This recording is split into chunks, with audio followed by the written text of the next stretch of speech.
Good morning. I'm saying good morning first because it's my turn to say good morning. Sure, David. How are you, Les? Good morning, David, and good morning, everyone. I'm outstanding. So that's pretty good. So am I. Not bad. We're both on the same page. That's great. So this morning, we're spending time with you with dynamic healing moments, and the reason why we call it dynamic healing is because there's such an interaction between your stress and your nervous system, and your your neurochemical state really determines your quality of life. And so, as you recall, there's the input, what you choose to put into your brain. There's the actual state of the nervous system. If you're not sleeping and whatever, you're hyperreactive. Then you want your chemical profile to be either neutral or safe. So it's when you're in a sustained threat state that's a problem. So today we're talking about the input. And so what you choose to put into your nervous system is reflected in the output. So that is why we have a basic rule is not discussing your pain or complaining or being critical because where's your attention? So if you're going to be upset at somebody, angry, frustrated, well, that's going to be reflected in your neurochemical output. You can't come out with something better than you put into it, right?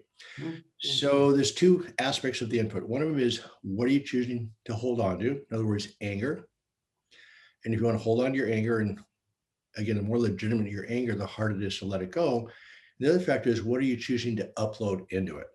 So if you choose to talk about your pain, complain, get fixated on politics, religion, or whatever it is in your life that's a problem, your brain not only is programmed that way, but if you're really upset and complaining, what's your chemical profile look like? So that's you can't. It's again, you. I won't say the same I want to say, but you can't make something better than you put into it, right? Mhm.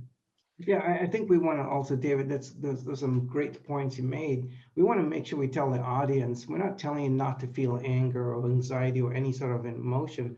We're asking you is don't get drunk in it. It's okay to validate it, to honor the nervous system when it shows up with certain mood shifts. In the previous weeks, we've talked about when your mood shifts, it shifts because the nervous system, as you've talked about, is sensing some sort of danger. So your physiological states actually create your psychological states or your emotional states.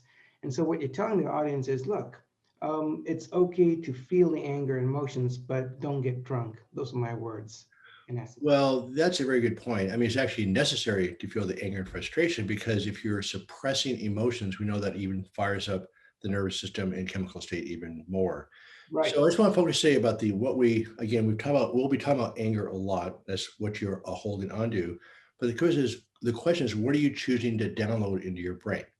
Hmm. So if you're obsessed with finding a cure for your pain, which is understandable, it's a Yep. problem, right? If you're seeking Yep. medical care every minute, that's where your brain's going to go. And that's why you don't solve chronic pain. You actually move into wellness. You move away from those pain circuits. Yeah. And you had mentioned some concepts less about what's the term you used about actually dealing with this? Yeah, actually, a couple of things before we get to the solution, David. I wanted to hop on something important you just said too, was that I think what you're saying is to everyone is take your eyes off the outcome and marry the process. Right. Which brings, I just want to briefly mention this, is I was working with the military personnel with special forces when I was in San Diego doing my residency there. And this person could not execute a mission and kept on failing during the trial to get into this elite force. And I basically told the person to take their eyes off trying to be the special force person and just stay focused in the present. They passed it and with excellence. This is the same manner we can use for chronic pain. Is we're looking to kind of like get rid of the pain, as you said. That's a lot of pressure. Gets the chemicals going. Gets into a state of feeling unsafe that I can't get there. And so what we're saying here today is let's kind of download something differently. Let's divorce the outcome, marry the process. And one of the solutions during difficult moments is not just positive thoughts, is that when you're having a difficult thought, David, and all of us have struggled with this, we want to use value-driven behaviors. And what that basically means is it's an acceptance and commitment therapy concept. It's a solution here. Sometimes when difficult thoughts show up, one way to do this is to one, become aware that something difficult. You talk a lot about awareness, right, David? Right. About awareness of what shows up in your body, awareness of thoughts, emotions. So that's great. So now what? So become aware of what just took a strong hold on you. Something is driving your bus. Just think of it as that way, Right. right? So you need to tap that thought and say, you can go ahead and step aside, because we don't have to like it, want it, or approve of the thought, emotions, or the physical sensations. What we can do is use value-driven behaviors. What does that look like? I want everyone to think of this. When you have a difficult thought, I want you to think of a heart. In the middle of the heart, write the value: kindness, compassion, understanding, forgiveness, whatever it is you wish to be. So become aware. Step two, think of a heart and ask this question: how do I wish to be during this difficult moment? And the third step is, whatever you said, let's just say, David, today you have a difficult thought. You think of a heart, ask the question, how do I wish to be? In the middle of the heart, you said compassionate. Last step, what is the action that you need to do to make that value come alive? So there needs to be a behavior to the value, and then it's called a value-driven behavior to reduce the influence of difficult thoughts. Well, I think you said a really critical point, and we should do this in surgery. When I would teach my fellows mindfulness-based surgery, we had the AIR technique: awareness, intention, response.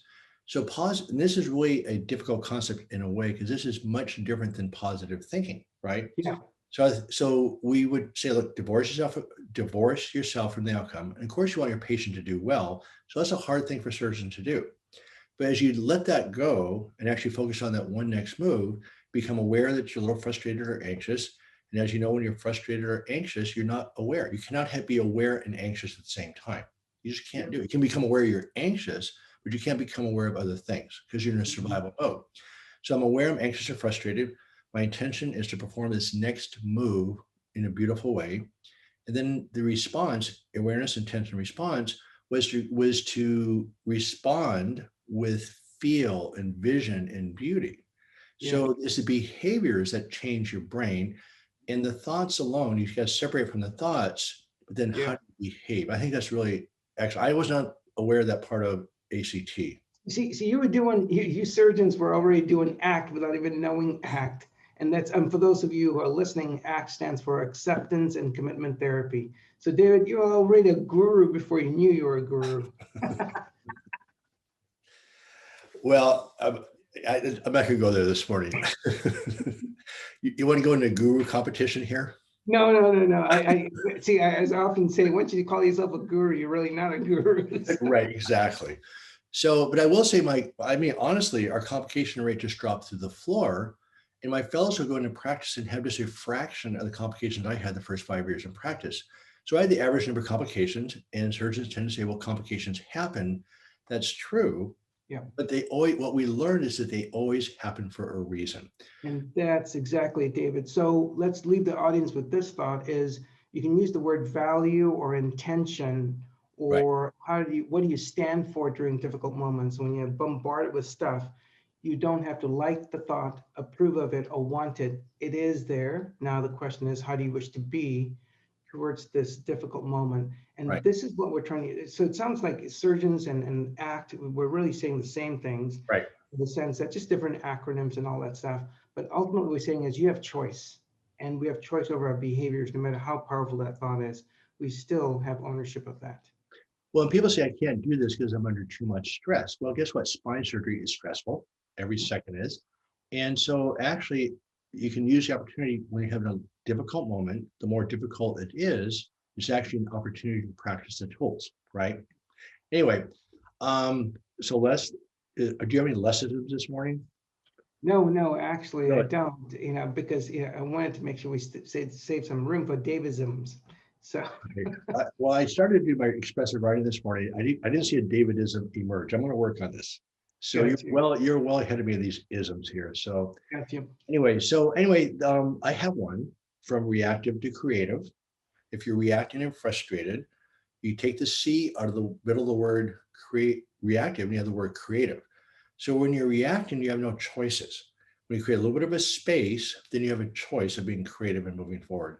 So that's my Davidism for the day. David, no, you just made something emerge inside of me, so I've got to get it out. So here comes a lessism. I cannot stand it. It's coming out. I'm going to write this down. Right. Okay. Headspace, creates heart space. I'm sorry, say that again. Right. So I'm being serious. Get No, serious I'm, with me. I'm trying to be serious too. I mean, Okay, let's be honestly, serious. to the audience, we've said it before. This is deadly serious stuff. We're Yeah, not being absolutely, light or totally. anything. But I just Headspace. Yeah. So headspace, David in the audience, headspace. When you're not so caught up in everything right? here, headspace creates heart space. When you can get Perfect. separation from your thoughts, you'll have greater portal into compassion. Great. Headspace creates heart space. Got it. So thought for the day is value-based behaviors, and just move forward into those behaviors and you start programming your brain to go a different direction. So thank you again for joining us on Dynamic Healing Moments. And you can look at my book, Back in Control, or my website, thedlcjourney.com. And Dr. Arya, where can we find you?